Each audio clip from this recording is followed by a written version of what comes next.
Working as a SOC analyst has taught me a wealth of information about the industry. As you all know, I've been working as a SOC analyst for about 9 months now at a company called Kaseya based in Miami, Florida. My experience has been one that I will remember for a lifetime. Going in, I had so many different worries, so many different questions, so much uncertainty that I didn't know was going to be exactly answered by the time that I wanted, especially, or ever, or at all.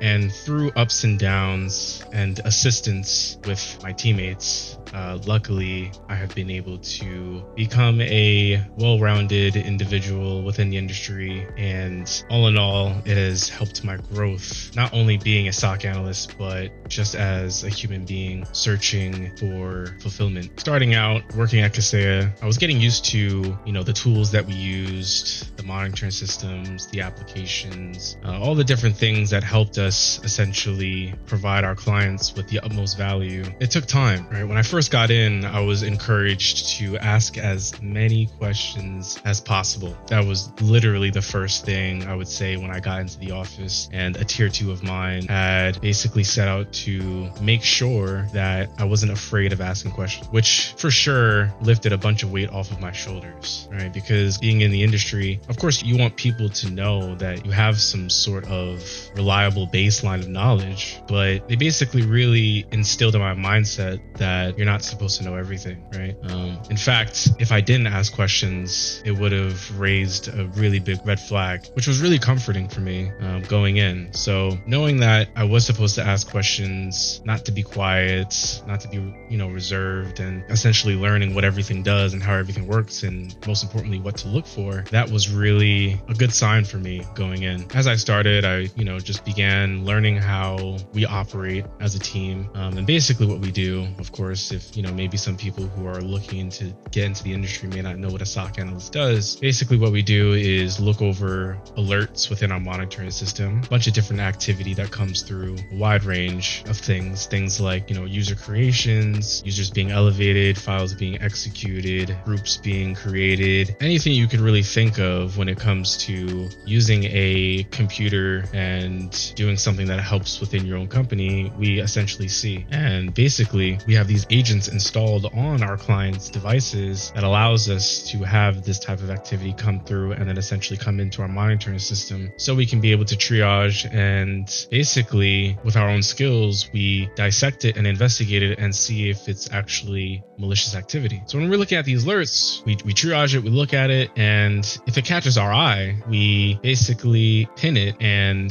that lets all the analysts know, like, all right, this is something that we need to call for. So we call our clients, we let them know, like, hey, this is the type of activity that we're seeing for this specific client. Can you confirm that this is authorized activity? And based on, the client's response, whether, they know full on detail of what exactly is going on within their IT team, they can essentially confirm that it's authorized activity, and we can just move on from there. If they don't know what's going on, we essentially explain, the ramifications of what could happen if this activity continues. We look through our logs, see, what users have signed in, potentially have laterally moved from different devices. We try to give as much detail to the client as possible, right? There's really no stone that's unturned when it comes to telling the clients everything that we're seeing, because of course it's on us. And if we do leave out specific information, that could end up really badly. We don't want to see the clients that are relying on us go under, lose money, and basically stop their operations from continuing. So when we see an alert happen, we relay all the information that we see, and if they don't know what's going on, we suggest that we isolate their device from the network. And basically what isolating does is it essentially segments a workstation from their network, meaning that nobody can access it, not the IT team, not the hackers that are potentially trying to steal data. That specific workstation is inaccessible visible throughout the whole entire network. And what this allows the IT team or our clients to do is to basically investigate to make sure that it actually is authorized activity. And if it's not, this gives them breather room and time to essentially remediate, meaning, clean up everything that's been on the device, potentially reset passwords, delete files, everything that you can think of when it comes to essentially wiping the device from all the malicious activity that has taken place. Now, when it comes to isolating devices, it really depends on what's going on. There's so many different factors that come into play, right? Like what type of user is executing this activity, whether it's a domain user or maybe a regular user or an administrator. There's so many different things that come into play when you're an analyst triaging alerts, right? So this is, of course, another thing that we want to relate to the client to make sure that they understand the ramifications of what can take place. Of course, whether if the device is a regular workstation or if it's a server, those two things completely change the game, right? If we're seeing something happen on the server, well, this can potentially lead to something called a mass isolation, which is essentially shutting down the whole entire environment. And a lot of things come into play when this is happening. Like I said, whether it's happening on a server or if we're potentially seeing a hacker move laterally throughout the environment. And what I mean by that is essentially compromising one device and then moving on to another device. If we see some type of activity like that, that definitely 100% requires the whole entire network to go down, because this can lead to potential credential dumping or data exfiltration that the hacker can essentially steal to negatively impact the client. And we have a bunch of different systems and applications that help us really be able to dig deep and understand what this threat actor could potentially be doing. So being a SOC analyst has really increased my investigation skills, really being a detective and actually really trying to understand what's going on and making sure that when I'm talking to the clients that I'm not leaving out any important information that they will need. And my experience, really being in here for about 9 months, it took a lot of time to really get used to everything that we do within the team. And luckily I work with a great team who is very understanding and very flexible with being able to assist in helping you grow as an analyst. There is no amount of gratitude that I could display for my team for their help in being able to assist in developing me as a good analyst. For the people who are trying to break into the industry, there have been, a wide range of benefits working in cybersecurity. I do have the option of being able to work from home from time to time. Since I am not from Miami, there are times throughout the year where I can go home and spend time with my family and work. And these things are really important to me because, of course your career is important and of course money is important, but you do also want to enjoy life and to not miss out on the greater things that life can provide, which is, spending time with your family and traveling the world and being able to collect as many experiences as you can while you're alive on this earth. And I think cybersecurity is 100% the perfect industry that provides those personal needs that every human deserves. And I really just feel extremely blessed that I was able to finally get my foot in the door to be able to experience the opportunity of growing as a SOC analyst and also just as a person, being able to meet all these different people that I work with throughout the state of Florida, and also some people who work in the EU as well.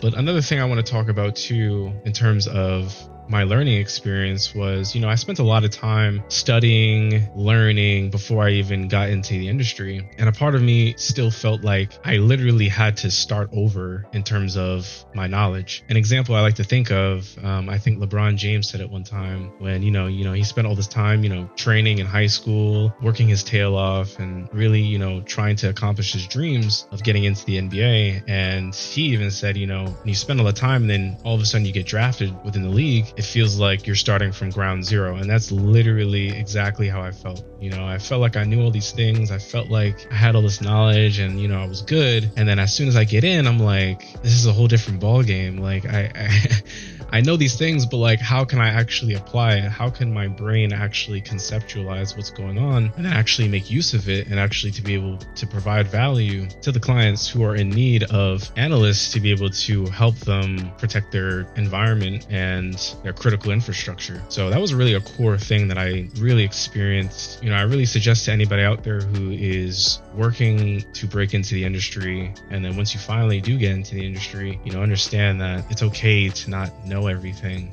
right? I mean, even still, I don't know everything. From time to time, I still ask questions. We have some really diligent people within our team who are very knowledgeable and who have been in this space for quite some time. So I'm still asking questions. Sometimes I don't know certain files that are running and what certain things are really doing. It is important to do your research. And I mean, Google is right there for you. Now we have AI, ChatGPT, that can basically provide us with a wealth of information within our fingertips. And it's important that you, of course, learn and do your own due diligence, but there's nothing wrong with, asking questions from time to time. And I really would not be able to do this if I didn't have a team, right? It's pretty much impossible to go through all these alerts, go through all this activity by yourself. Like, it's number one, I mean, you'll definitely burn out. The fatigue will start hitting in, and the likelihood of you missing a very malicious alert just skyrockets. So you definitely need more brains to be able to bounce off of, to be able to make the right decisions. But all in all, it's once you get the hang of it and once you can hold your own, you're pretty much good. It's been a great journey trying to break into the industry. It took me literally exactly a year to actually break into cybersecurity. I want to say I spent 8 months after college really trying to study, trying to get certifications. I was getting certifications while I was in school, but after college, I was really just cranking the notch up and trying to learn as much as I possibly could, and of course trying to apply as much as I could and changing my resume multiple different times to at least get interviews. And then once that 8 month hit, I kind of was just like, I need to get something. I didn't have anything, and I just got a IT job where I was working for an ISP, setting up fiber optic wires in apartment complexes and going to different sites that they needed me at. I wasn't going to a fixed location, right? Like, I was just going to multiple different places, kind of just doing what I was asked. And then during those times, every time I would clock out of work, I would just go home straight to my computer, study, apply day after day after day.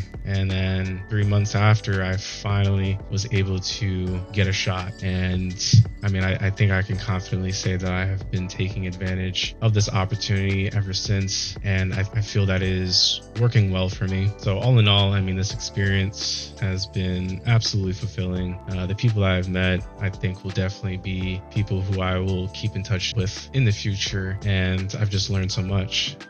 So if you are out there and you are, trying your hardest, I know during these times it's become a little bit more difficult than when I was trying to break in, but it really is worth it. If computers is something that you're interested in and providing value of securing systems and making sure hackers don't get their way is something that you're passionate about, while also being able to integrate other facets of life, like traveling and spending time with your family. I mean, cybersecurity, I'm not sure if there's really a better industry to be able to do that. And I mean, the growth doesn't stop. I do have dreams of being a pen tester one day and, still learning on the side as much as I can. I mean, the learning never stops. I mean, I feel like the name of cybersecurity is curiosity, right? Like, if there's one word to describe cybersecurity, that would definitely be it. So you always have to be curious. You always have to keep learning. Once you stop, I mean, your cybersecurity life pretty much dies along with it. So keep going, keep striving for greatness, and do not give up, because I definitely didn't. I was very close. To be honest with you, I was very, very close to giving up, to moving back home with my family and trying to find something out there. But it really does take the little bit of energy left you have to finally be able to make something of all of the stuff that you've been doing in the long term. So thank you for watching.